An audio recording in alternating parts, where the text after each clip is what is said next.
labda nikwambie tu, umejua kuniendesha. Yaani katika siku ambazo kutawashi ngerenge nimeendeshwa. Basi ni leo. Sio utani mjukuu wangu, na kueleza utakaye mtaka yoyote niambie, mimi bibi yako. Katika kijiji hiki hakuna mtu yoyote anayenisumbua. Fasta mimi nakukabidhi mwanamke na ichapa tu.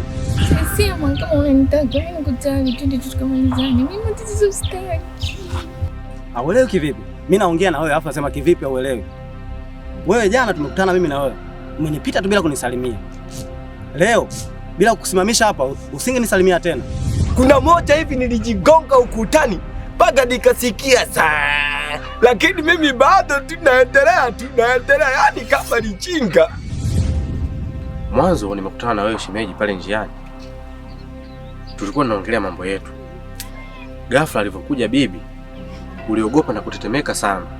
Baba, liwalo na liwe. Siwezi kuona watu wanateseka, mimi nipo. Kwanza huyu bibi yako unayemsemea, yaani tukumuongelea kwa ubaya tu anasikia. Hata kama yuko Maka anasikia. Kwa hiyo tu shemeji yangu, mimi matatizo sitaki. Yule bibi Titi ana balaa. Wanamuogopa hapa. Alafu yule kwa sasa mbona astahili aanze kufanya hivyo? Nguvu zake kwanza aziweke kwanza, asianze kutumia nguvu kwa haraka, watu watamjua vibaya.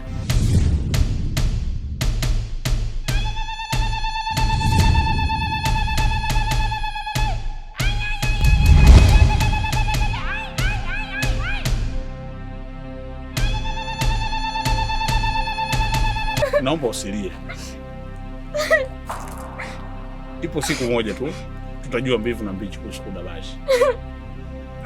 Na kuhusu hilo jambo lililokukuta, naomba usije kumwambia mwanakijiji yoyote yule. Wa sister acha kunirusha. Chepesha kunirusha kabisa. Mimi na mama wangu kibao kichwani nataka nikafuatilie. Afu anyambia unanyamisha njia nipite huko. Huko kuna nini? Mbona sio mgeni blaza, labda utakuwa umenisahau. Mimi si ndo mjukuu wa bibi Titi niliondoka katikati hapa.